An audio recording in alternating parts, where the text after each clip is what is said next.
Welcome to the Health Trip Podcast. My name is Jill Foose. I'm a functional medicine and integrative nutrition health coach. I created this podcast to bring you along as we travel down intriguing, science packed roads, debunking old medical paradigms and perusing new innovative therapies and modalities with the finest functional medicine doctors, practitioners, and like minded biohackers while living our best life. Enjoy the show. Hi, everyone. Welcome back to another episode on the Health Trip Podcast. Today, we are diving into a topic that deserves way more attention: women's pleasure, sexual wellness, and the power of becoming cliterate. As we navigate midlife and beyond, our bodies change, our hormones shift, and unfortunately, many of us have been conditioned to believe that sexual pleasure naturally fades with age. And some of you may have never experienced true sexual pleasure at all. But here's the truth. Pleasure is a right to all women right now in whatever season of life you're in. Understanding your body, your desires, and how to prioritize your own pleasure is a vital part of overall well-being. Today, my guest and I break down myths, we tackle the realities of midlife sexual health, and empower you with knowledge to enhance intimacy and confidence. Whether you're in a long-term relationship, dating again, or simply reconnecting with yourself, this conversation is about reclaiming your right to pleasure. We'll be exploring everything from the role of the clitoris, the impact of menopause on sexual function, and practical ways to embrace and nurture your sexuality for years to come. Yes, we're going to chat about sex toys, sex dates, positions, kinks, and fantasies. So stay tuned for that. Dr. Lori Mintz is a professor, author, speaker, and therapist. As an emeritus professor at the University of Florida, she teaches the psychology of human sexuality to hundreds of undergraduate students each year. She is the author of two popular books. One is called Becoming Cliterate: Why Orgasm Equality Matters and How to Get It, and the other is called A Tired Woman's Guide to Passionate Sex. Dr. Mintz gives presentations and workshops to professionals and lay audiences, including a TEDx talk nearing 3 million views. Finally, for over 30 years, Dr. Mintz has also maintained a small private practice, working with both individuals and couples on general and sexual issues. Dr. Mintz is a fellow of the American Psychological Association, indicating that her work has had a positive national influence. In 2023, she was named one of Forbes' 50 over 50 women innovators. Short medical disclaimer before we dive in. By listening to this podcast, you agree not to use this podcast as medical advice or to make any lifestyle changes to treat any medical condition in yourself or others. Consult your own physician for any medical issues that you may be having. And this entire disclaimer also applies to any of my guests on my podcast. So stay tuned. Sit back, get comfortable, open your mind, and let's dive into midlife sexual pleasure. Hi, Dr. Lori. Welcome to the Health Trip Podcast. Thank you so much for having me here. I appreciate it. Yeah, I'm really excited about this conversation because, I'm a postmenopausal woman and we're here to support women on this journey, and part of that journey is having a healthy sexual life. And many women cruise through this transition in their life, but a lot also struggle. And part of the struggle is finding their groove again, or finding their groove for the first time in terms of sexual pleasure. So who else other than you to have on the podcast to really break this down? And I want to jump in and start with, why is understanding female pleasure important for midlife women? Well, it is important for all women and especially for midlife women. We know, and I am also postmenopausal, just to let you know, and I am also do a lot of my work through science. I like to have evidence-based reasons for things. And the biggest thing I can say that's evidence-based is that we know that women who are satisfied with their sex life, women of all ages, are more satisfied with their life overall. Excuse me. So it has direct impacts on life satisfaction. And we also know for menopausal midlife women who are partnered, Sexual satisfaction is a two-way street with relationship satisfaction. The old way of thinking was if you're satisfied with your relationship, you'll be satisfied with your sex life. And we know that's not true. We Hmm. know it can go the other way, that if you're satisfied with your sex life, you're going to be more satisfied with your relationship. So there's life satisfaction, relationship satisfaction. And there's also massive health benefits to a good sex life. And that's not really just a good sex life, it's orgasms. We know that orgasms flood our body with feel-good chemicals. Oxytocin, for example, helps us feel calm, helps us sleep. So I mean, I could probably spend an hour on all the benefits, but it is not, the power of sexual satisfaction is not to be underestimated in terms of its overlap with health and well-being. Absolutely. I'm also a divorced woman, and I got divorced when I was 48. And so almost 10 years ago for me. And, that's something that also is happening during midlife. So women are navigating this transition, this menopausal transition. And for at least 50%, they're also navigating a divorce. And a lot of people say, if I would have only been able to have more sexual pleasure, maybe my divorce, yes, there's other underlying deep-rooted problems to work on, but that is, what you're saying is very true. It's when you have a satisfactory, pleasurable sex life, it is part of that glue that holds couples together.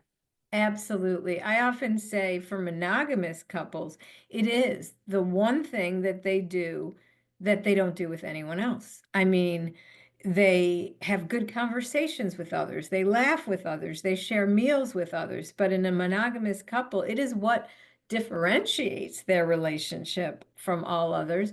And I like to say it's the glue and the oil, because it's the Yeah. glue that holds it together, but it's also the oil that helps things flow a bit more smoothly. I've talked to many couples who they literally tell me they find their partners irritating little things less irritating after an Right. orgasm.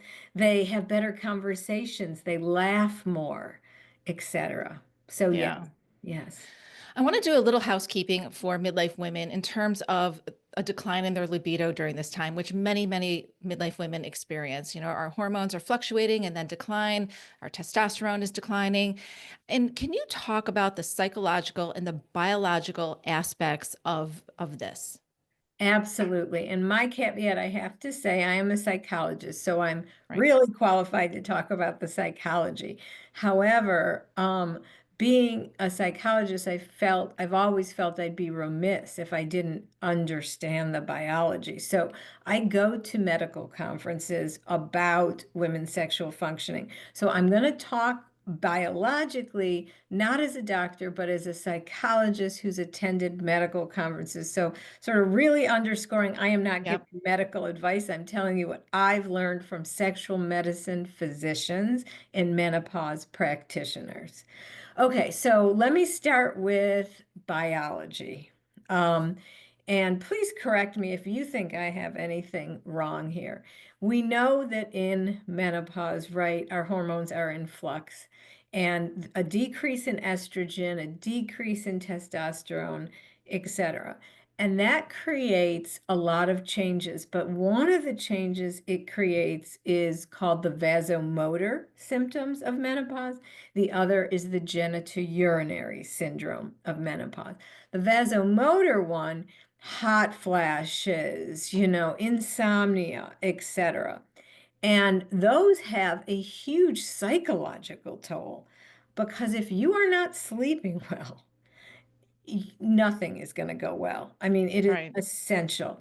Now, those vasomotor symptoms, some research shows they're the ones that resolve over time on their own. Right. However, the genitourinary syndrome, which is a dry vagina, which will result in painful sex, sort of less muscle tone, frozen kind of vaginal muscles, even that result in painful sex, urinary problems.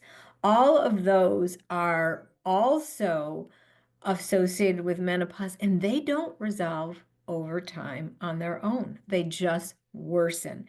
And we know that a huge driver for menopausal women to not have good sex is because they're having painful penetration due to the genitourinary syndrome. And there are FDA approved medicines for that. Vaginal estrogen, which is not absorbed systemically, systemic estrogen, which that old WHO study did a lot of damage because it made women afraid of it, but most women are really good candidates for it. Systemic Yep. estrogen, and if you still have a uterus, you need progesterone. Those are FDA approved. There's also things like the first FDA approved product for women over the counter, Reverie, which you insert in your vagina. It's a moisturizer. And then testosterone is often prescribed off label because that's Right. not FDA approved, for energy, for sex drive, etc. And so there are biological changes, but what's really interesting is many of that, a lot of women say, I've lost my desire and it's due to menopause. But it's not necessarily due to menopause. It's due to the syndromes of menopause, the Hmm. painful sex, etc. And I'm going to just disclose, and I don't know if that's okay with you, but Yeah, of course. I am postmenopausal and I had a really rough time with not so much the vasomotor, but the genitourinary syndrome. And because of what I do, I know good sexual medicine providers and menopause providers. I take systemic estrogen, progesterone, because I still have a uterus, vaginal estrogen, Reverie, and testosterone. I have to take them all. And I now have fantastic sex. And I talk to my women clients, they're like, oh no, I wouldn't want to do that. And I say, well, I tell them what my doctor told me. We are outliving our uteruses. We used to die Hmm. before this. And I just had cataract surgery because I lost my eyesight, not lost it, but I was Right. really hard to see. I didn't think, oh no, I shouldn't get cataract surgery. But it's only when it comes to menopause, we often say, oh, I shouldn't get these medical treatments. But the things that menopause causes take a huge psychological toll: pain, lack of concentration, lack of sleep. I mean, it can be nightmarish for women. And it's even compounded, the nightmare is compounded when they go to a doctor and are told, this is just what you have to deal with, and there's nothing Right. you can do. So Right. please correct me if I've said anything you don't No, agree. I think you did an amazing job explaining all of that. I too take all of the hormones and, I want to live a long, healthy, vibrant sexual life. I'm in the second half of my life as well. And I can't imagine being in my 70s and 80s and not having, good, pleasurable sex. There's no reason not to.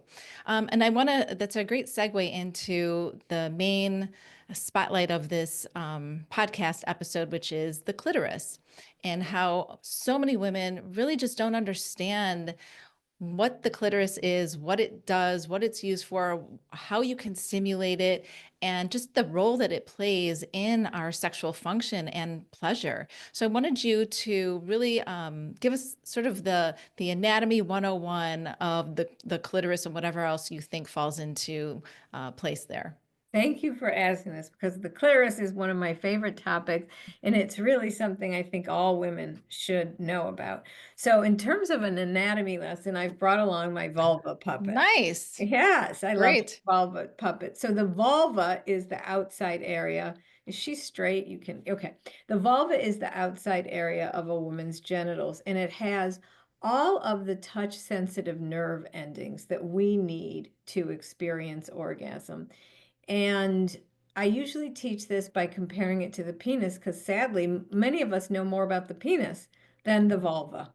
So the outer area is like the sac that encloses the balls. It just protects what's inside. The inner lips are hairless, chock full of touch-sensitive nerve endings and erectile tissue. You follow them up, it forms the clitoral hood, which is analogous to the foreskin of the penis. Under there is the clitoral glands, about 10,000, not 8,000 like we used to think, nerve endings in a small, like pencil size eraser. Ouch, too sensitive for most of us to touch directly.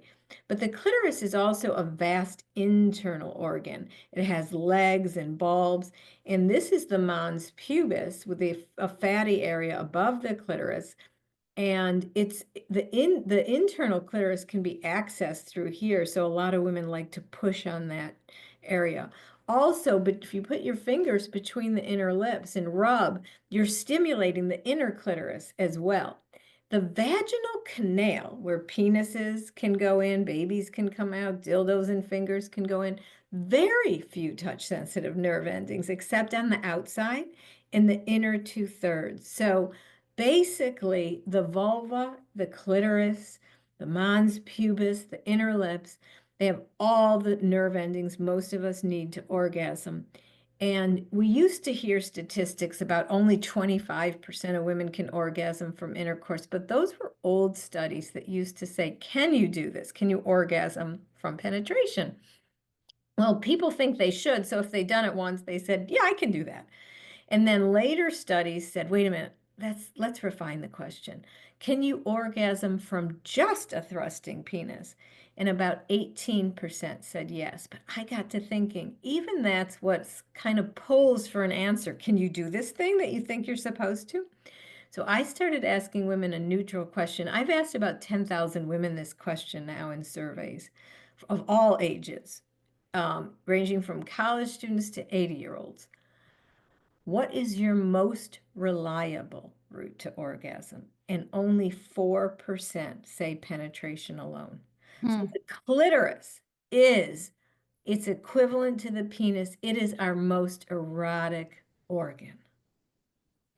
What do you think has been the main reason why women who are unaware of how important their clitoris is are like that? What is it, a root cause from poor education?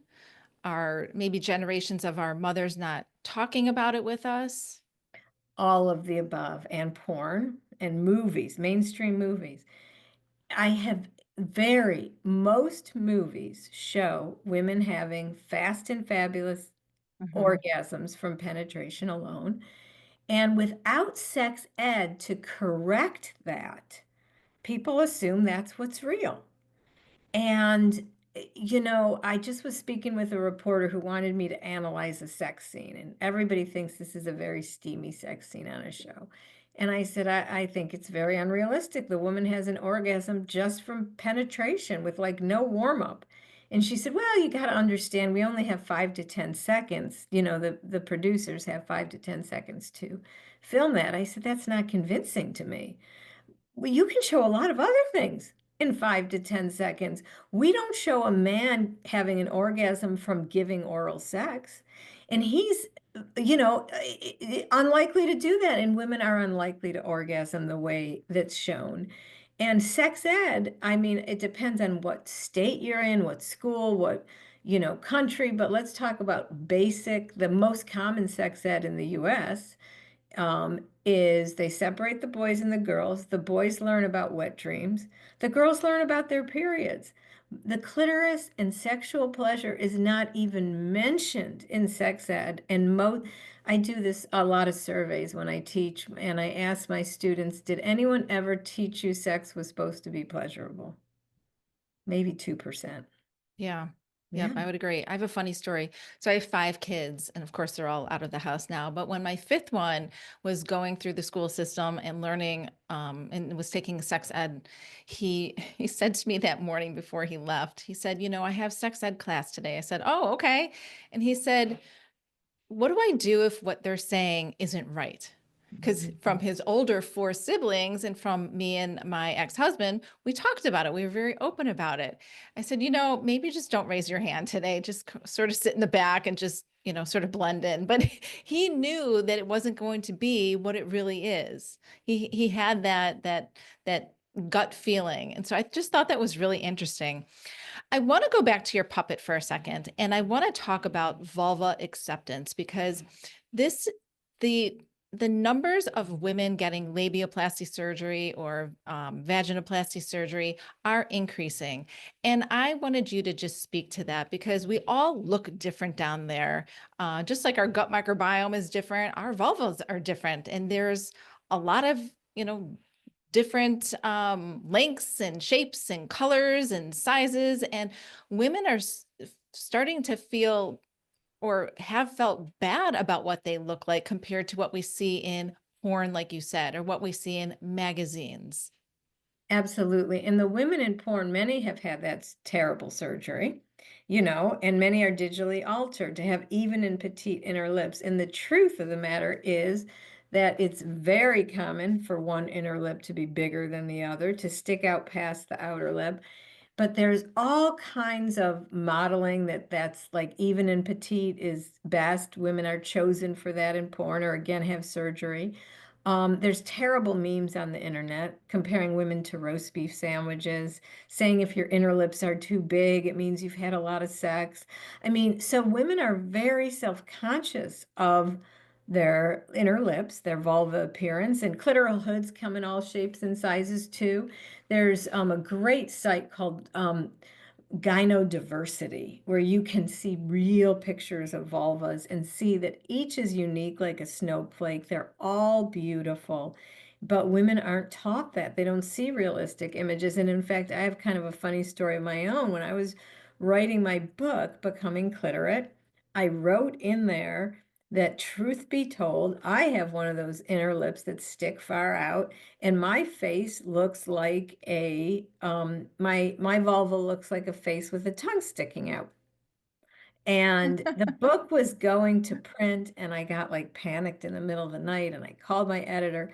I said, "Take that line out. It's just too vulnerable." And my I have two children. I said my daughters, and they're also out of the house. Their husbands. Everybody might read this. Everybody's going to have a visual of my vulva. I don't like this. Hmm.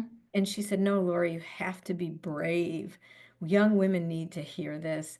So Yeah. I said, "Okay, well, just say that my inner lip sticks out. Take away the visual of the face with the tongue Hmm. sticking out," Right. which I did, but I kind of regret it because I think it's normalizing. I think she was right.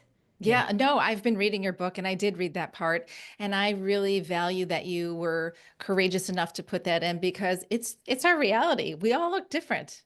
Yeah. Yeah. Yeah. Yeah. So I appreciate that you kept it in. What are the most common misconceptions about female pleasure that still persist today?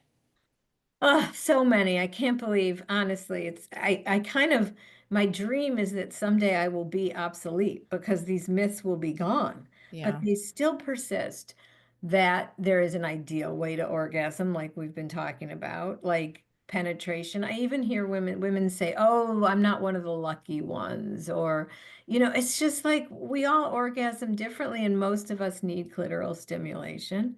So that's one huge myth. Another myth is being wet means you're aroused, and not being wet means you're not aroused. And there's something called arousal non-concordance. We can be excited in our head and not excited in our genitals, or we can find something gross and still lubricate. That's perfectly normal. And sort of an insidious myth, it's more like a cultural belief, is that it's more important that we please others than ourselves. We focus more on pleasing others than how we feel. Another myth is that which we could spend a lot of time on. So I'll Hmm. put it out there and then maybe we could come back, I think, to why it's all not true, that vibrators are addictive, vibrators are bad. Hmm. I'm wearing vibrator earrings to Hmm. illustrate this point that that's not true. Um, I that was told that actually. I was ah, told that many, many, many years ago that don't use it too much, Jill, or you're going to become, numb down there. You're going to ruin your nerve endings, or you're going to get you too used to it that you're not going to like your partner's penis anymore. can I debunk those? I'm Of sure you course. perfectly already debunked them, it sounds like in your Yes. own life. But okay, let me go through all the myths. They're addictive. Not at all. Carpenters don't get addicted to power tools. They just get the job done easier. Um, they um, they will replace your partner. I have a drawer full of sex toys. And I am married, and not one of these sex toys does the things my husband can do. They don't make me laugh. They don't cuddle. They don't kiss. They don't say I love you. I never got in a fight with one of my vibrators, you know. Vibrators don't replace partners. And here's a metaphor. If you're in the swimming pool with your partner and there was a raft and you got on the raft and off the raft and you had a lovely day, you wouldn't go home and call your friend and go, "Oh, my raft and I had the best day." Oh, my Mm-hmm. partner was there too. You wouldn't even mention the raft. It's a tool. And how Right. about that one about desensitization? Well, or it'll replace your partner. Well, first of all, rabbits have identical clitorises to humans, and they did an experiment where they vibrated rabbits. And the rabbits got more, not less sensitive. It helped them, number one. Number two, there's very few vibrator injuries. If you use it too long, sure, you could get numb, go numb, but it's like riding a bike, just get off and you stop numbness. And then that one that really bothers me is you'll always need it. So what? If you always need it, always bring it. We don't tell men, don't get used to having intercourse or a blowjob. You might always need that. It only is when it comes to vibrators. And the vibrators work for a biological reason. And this isn't in my book because this came out after. We have special corpuscles on our vulvas called that respond to vibration. They're all over. They're also on our fingertips. But if you take a vibrator up here, you're not going to feel it because they don't have those corpuscles. And our vulvas respond to vibration because those corpuscles are there. And the type of vibration they respond to is almost identical to vibrators. And men have them on their penises too. So we're starting to use vibrators for men. And first of all, most vibrators are not going to replace the penis because they don't go in and out. They're vibrating for the outside. Mm-hmm. And penises love vibration. I always tell people if there's a penis parked anywhere down here while you're doing this, Mm-hmm. they're going to catch some vicarious vibrations and they're going to love it too. Mm-hmm. Absolutely. One thing I want to say is that I've tried having vibrator discussions with many of my friends, and a lot of them tell me that, they don't want to use them because it makes them feel like they're less of a woman. And it's, nuts to me that women feel that way and think that way. This is a way to heighten your sense of sexual pleasure.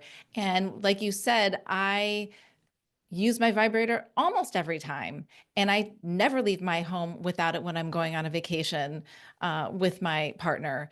It's, like a credit card. It comes along for the ride. And I usually bring a backup too in case something goes wrong with the first one. So, this notion of women feeling lesser than if they have to rely on a vibrator to reach that sexual pleasure is sad to me. It's very sad to me because they have so much scientific support that we can call them medical tools, medical Yeah. devices. I mean, they're empirically, scientifically supported techniques. I mean, women who use them have easier and more frequent orgasms. Yep. They have better sexual health. So it's really a shame. I saw Sex with Emily. She made a post and I really Hmm. liked it. She said, it's like a calculator. Like it's a tool to make things.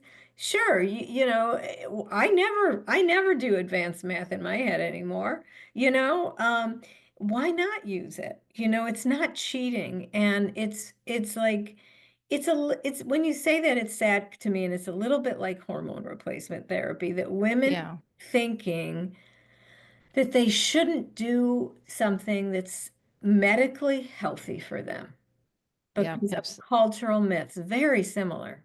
Yeah, absolutely. What is the orgasm gap?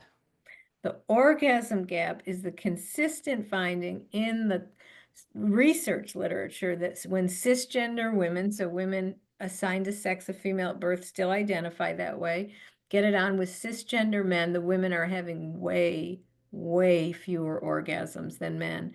And that gap is biggest in hookup sex. It gets smaller in friends with benefits, but it never closes altogether. Even in relationships, women are having fewer orgasms than men in during sexual encounters. And so, how are we supposed to close this gap? With all the things we're talking about, plus some more. First of all, it is this, let's first address the idea that it's because it's our bodies. It's hard to Mhm. make us orgasm. Not at all. Because when women are alone, 95% reach orgasm. We know how to do it alone. When women have sex with other women, they have more orgasms. Women have more orgasms in the context of sex with in a relationship than a hookup. And what those three scenarios share is clitoral stimulation. Hookups give less, um, sex with men have give less, and partner sex has less. So we have to close it by getting clitoral stimulation. And why am I focusing on clitoral stimulation? Yes, there are women who come just from orgasm, just from penetration, but they're not the ones that show up in my office distressed. I've Right. never had a woman in 30 years of sex therapy come to me and say, Lori, I can only orgasm from penetration. Help me. But I have had countless women say the opposite. So we have to empower women to get the same stimulation alone with a partner, and we have to empower women to be, and there's ways to do that, but there's other things that contribute, poor body image, not being focused on sensations. But the biggest thing is women's lack of getting the clitoral stimulation they need. Let's talk about masturbation while we're here, because there's a lot of women who still don't do that and maybe never have done that. And it's something that I believe, I have 4 boys and I have 1 daughter. And I talked to her about masturbation. In fact, I also gave her her first vibrator while she was in college. And my mom didn't do this for me. I love my mom, but she was of a different generation. The pediatrician, she told me that my pediatrician told her not to even tell me I had 3 holes down there. So I was on my own, and really I had all brothers and boy cousins. I had to figure it out on my own. And that is a lonely journey to navigate when you don't have someone to help support you. So I didn't want it to be that way for my daughter. And we talked early on about masturbation and, important the importance of a healthy sexual life and body image and all the things. And masturbation is just one of these things that is so incredibly important on this journey. So for the woman listening to us have this conversation right now who really has never experienced pleasurable masturbation. Maybe she tried and it was a fail for her. So she just didn't go back to it and thought, okay, maybe this is just the way it's supposed to be for me. What what tools or strategies can you give that woman to navigate this journey? Yeah, absolutely. Let me start out by saying, like, just like vibrators have scientific support, so does masturbation. Masturbation is the most scientifically supported technique to help women learn to have orgasms. So it's like research, it's research Yeah. based. And it has so many benefits beyond that. You learn your body, you can sleep better, relax. So a lot of women, first of all, examine your attitudes, right? Like maybe you're still thinking this is bad, it's dirty, it's shameful to touch myself. And for those who got those messages religiously, there is an amazing woman named Rev Bev. She's an ordained Christian minister, very sex positive, and she's got a YouTube video talking about how the Bible isn't against masturbation. Mm. So that's one thing. And then maybe just get used to do it like sort of gradually. Get used to touching yourself differently in the shower, that kind of thing. And then don't try to have the goal to orgasm. Just see what finger positions you like. Take 5 minutes. Do I like this? Do I like, to rub my hand up and down, rub circles on my clitoral hood? And then take 30 minutes and just enjoy yourself, not the goal to orgasm. Get some lube, get a vibrator, just enjoy yourself and really focus on the sensations. Because to orgasm alone or with a partner requires us to shut down our thinking, evaluating brain and instead focus fully on our body sensations. So really practice that in daily life. The next time you brush your teeth, really focus on the feeling in your mouth. And when your mind wanders, and it will, bring it back to sensation. And then do that while you're pleasuring yourself. And also, fantasy can help. If, erotica can help, audio, written, visual. There's so many tools, but it is really a beautiful way to get to know yourself and take care of yourself. Yeah, absolutely. This is where mindfulness comes into play. And I've been doing a lot of work on my own mindfulness practice in the last 12 months. And I can see how it is really helping me in the bedroom as well. There are midlife women, we have a lot on our plate. We might still have kids at home. We might have a kid that moved back after college for a year or two. We might have to be taking care of our aging parents.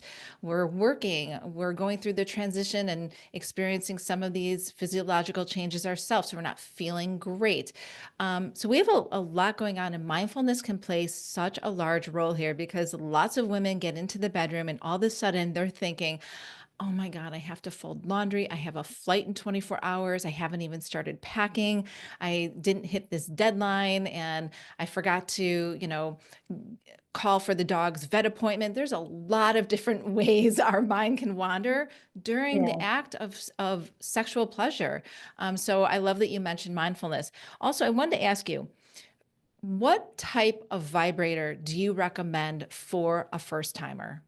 Great question. A clitoral vibrator with multiple speeds and invest in a few because you might like when you said you take a backup. I kind of wondered in my mind, do you take a backup of the same one or do you take a different backup? Because a lot of women will find a vibrator that they love. Oh, yeah. Okay. And my Yeah. advice when you do, if you do, buy 4 or 5 of them. Because if, Yeah. I've had several clients, their favorite vibrator stops working and they don't make it anymore. So when you find the one you love, Hmm. have some backups.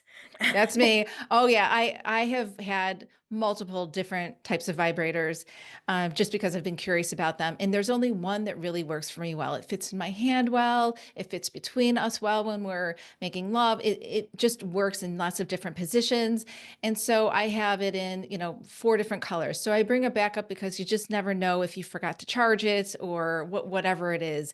So I think and also the materials that vibrators are made of now are so good. They're made with that silicone where it's not this hard, cold plastic. My first one, I learned about vibrators from the Howard Stern show Ah, like decades ago. And he was a big proponent of one called, oh gosh, now I'm going to forget the name of it. Pocket Rocket, the Pocket Rocket. So it was small, portable. You could throw it in your purse, but it was plastic and it was cold and it had steel on it. And it wasn't very feminine looking. And now they come in all different wonderful colors and they're soft and smooth and slinky looking. So, yeah, I yeah, agree. And what you're talking about is often medical quality, medical grade silicone. right. Full disclosure, I am a expert for the sex toy company Lilo. Oh, that's the one I have. Oh, which Uh-huh. one? Do you mind me asking? It looks like a little teardrop. I can't remember the model name of it. It looks like a little, is it a clitoral? Yeah, it's clitoral. Okay. Yeah, I Okay. can't remember. I'm gonna find it and I'll put it in the show notes. I'll put a link Okay. to it. Yeah, yeah, and like they make really good vibrators. They're medical Yep. grade silicone. They're easy to clean. They're Yep. like X. The reason I took the position with them is because I mean, not that there aren't other good vibrators, but I just think they're very, very high quality Yep. vibrators. Yeah, Yeah, that's funny. that is fun. Yeah, I want to talk about communication between partners. And you mentioned fantasies, and I was listening to a podcast preparing for this podcast with you, and I was listening to a gentleman who's one of the researchers over at the Kinsey Institute, and he was talking about fantasies and how the majority of women do have fantasies, whether or not they've had an orgasm or not. They do have fantasies, but they feel shameful sharing their fantasies. Whether their fantasy can ever be one that could be brought to reality or not, because some fantasies obviously cannot be done in reality. Like if you want to have what he was saying, some women want to have sex on Mars or sex on a rocket ship. Like, okay, that's not going to happen. But there are other ones that might be able to work themselves out in reality. But besides that, it's just the art of communicating your wants and your needs and your desires and your fantasies without fear of being shut down or made fun of or scrutinized. Absolutely. And I bet it was Justin Lee Miller. Yes. Yes, Justin has written a book called Tell Me What You Yeah. Want.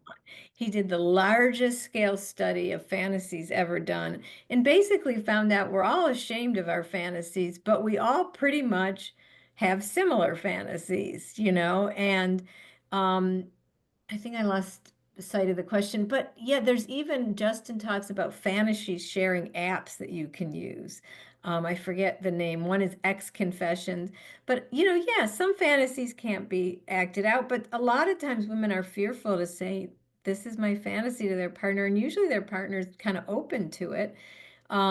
And also, I really want women to know that it's very common to fantasize about other people during sex. That's not cheating. It's not bad. It's also a way to keep our busy brains calm, to not focus on the vet call or the carpools or the aging parent. Yeah.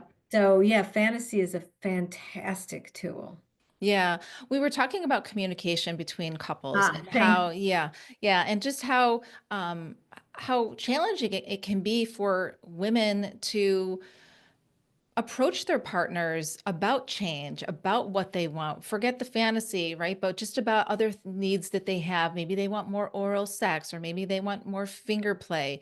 Um, and perhaps they've never asked for this before, and it's been, 10 years in a marriage, and all of a sudden they decide, okay, I'm going to have the conversation. What are some strategies around that?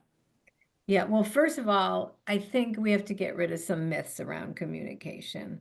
Like it's pushy for women to say what they want. No, it is your right. That your partner, if he or she loves you, will be able to read your mind. No, it's better to say what you want. Nobody can read minds. And then learn good communication skills in general, because sexual communication is just a subset of that. And there's three techniques that I think are fantastic. One is please stop asking questions that aren't questions. I teach this stuff and I still do that. It's so sort of ingrained in us as an indirect way, you know. I have this one friend who's really working on this, but she's super indirect. And she'll say, like, do you want to take a walk in the morning or the afternoon? And it's like, I know she's got a preference in there somewhere, but she asked me a question that's not a question, right? She has a choice. And think about the question, do you want to have sex? It's never a question. It means either I do and I hope you do, or I don't and I hope you don't. Right, right. And so using I statements instead own your needs. And when having a difficult conversation, provide a compass, like provide a map to like, hey, I want to talk to you about something. I'm afraid that you're going to get defensive. I don't want you to get defensive, but like this is really important for us to talk about. And then in terms of sex, talk at the kitchen table. And if you have trouble talking at the kitchen table about sex, go to sex therapy, learn to talk about sex. Talk before sex. What are we going to do? How are we going to do it? Talk during sex, faster, slower, there, I want this. I had one client tell me, I thought it was against the rules to talk during sex. I was like, no, no, I promise you the sex police are not going to burst in your door Right. and get you. Like, I mean, I joked with her because we had a good relationship. Hmm. I wasn't making fun of her in any way, shape, or form, but she'd never Right. seen it. Talk after sex. How was that for you? How could it have been better? Make sex a topic. There's research that shows that couples who make sexual jokes in good taste have Hmm. better sex. Mm-hmm. I have one couple that had a really great sexual encounter after making spaghetti. Now they say, "Hey, do you want to make spaghetti tonight?" Or, that kind of thing. So just incorporate it as a conversation. Read a book together. Have Yep. watch something like OMG Yes, which is an instructional site for women's masturbation together. Have conversations. Yeah. What are your thoughts on sex dates? I highly recommend them. And what I like to call them is trysts, Mm, planned sexual encounters. Because look, we are busy. Menopausal women, like you said, got kids at home or adult kids who are still calling. We got aging parents. We have jobs. We have so much. You and I didn't just happen to get on Zoom at noon today. We planned it. We decided it was important that we would have this conversation, so we put it in our calendar. yeah. And you do that with gym classes, you do that with coffee date with a friend. It says, this is important to me, and I'm going to set aside time for it. And it also sort of cues you to save energy for it during the Mhm. day. It cues you it also, to make space for it. And also, it takes away the tension. I also like to recommend no sex dates, times you are together doing fun things where sex is not going to happen. It's off the table. And to separate trysts and no sex dates. Yeah. I think in your book, I was reading something about spontaneous sexual encounters, right? And how it's not going to happen for a lot of us, especially in midlife, for all of the reasons we're talking about.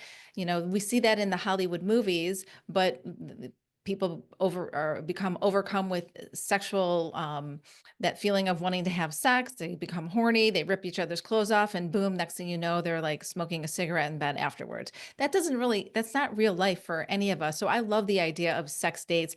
I also love it because sometimes if we're talking about a heterosexual couple, sometimes the man might want it at in night and the woman might prefer it early in the morning because she's tired at night.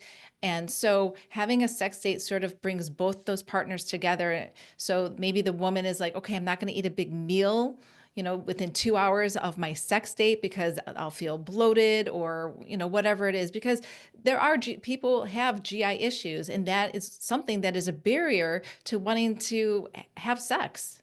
100%. And in fact, I have we often, you were talking, saying you're reading my book, Becoming Cliterate, but I have another book that I wrote way before this called A Tired Woman's Guide to Passionate Sex. Hmm. And it has an entire chapter on how to schedule a sex date. And you have to, just because you have a date set doesn't mean it's going to be good, though, right? Have the Right. conditions in place. Yeah. Take the time to build arousal. Be mindful. Receive consensual, pleasurable touch. But I am a huge fan, and I love that you brought up bloating. I can't tell you how many women are like, either like, I can't have sex after dinner. So, or I'm too tired. Like, that's the problem with a lot of couples. They fall into bed at night. That's when your testosterone's lowest. It's when you're exhausted.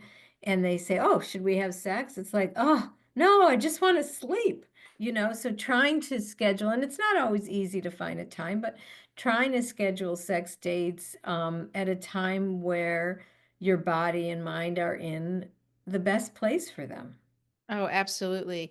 Um, when I was married, my ex-husband and I used to have Wednesday mornings when we'd drop all the kids off at school. He'd get his workout in. I got my workout in. We'd meet back at the house at a specific time. Nobody was there. And that was like our Wednesday sex date. And it was always so fabulous. It was great.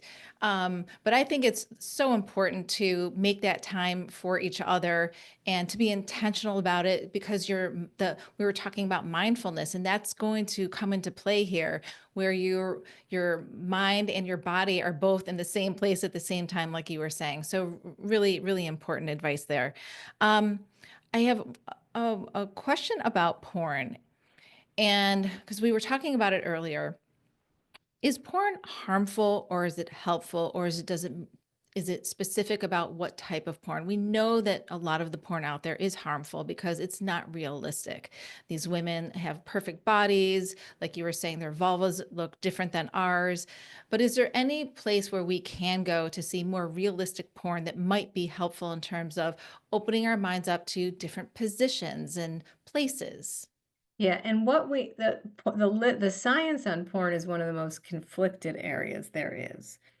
And basically, what we know is that some people have problems with it once they start, but most people don't. And we also know that the most harmful thing about porn is when people use it as a role model or they use it as an escape to cope with other things. But so it's less about, you know, that is porn uniformly good or bad, but we do know that porn is arousing for women and that there are now more and more sites like you're talking about that have more women-centered porn, not violent. And it doesn't need to be visual. It can be written, it can be audio. Two sites I really, really like for that are Bellesa Co., and they also sell sex toys. And Bellessoco or ACO. They Okay. have erotica that's really tried to be focused on women. And then there's an app called the Rosy app, ROSY. And this is an app that was created by Dr. Lindsay Harper, a gynecologist who started saying, I don't even know what to do with all these women who are saying they've lost their sex drive. So she created this app initially for that, but now it's expanded. It talks about pain, it talks about orgasm, and there are erotic stories that you can listen to and read. And a lot of them, are excellent as well. Oh, I love that. I will definitely add those to the show notes. Well, we are at the end of our time together. Is there anything else that you would like to share with our listeners? And by the way, for the listeners, if you are listening, I would recommend jumping over to the YouTube version of this so that you can see the vulva puppet and all of the different nuances that Dr. Lori points out. No, nothing I would add. You ask wonderful questions, and it's been an honor to chat with you today. Oh, thank you so much. And thank everyone for tuning in. And also you got to jump over to YouTube so you can see the vibrator earrings as well. Wonderful. Thank you. All right, thanks everybody. Thank you for joining me. I hope you enjoyed the podcast. Lifestyle changes can be hard and overwhelming to make. By building your support team of functional medicine doctors, therapists, and health coaches, you can reach your optimal health goals. Be sure to check out my other podcasts. Until we meet again, stay healthy.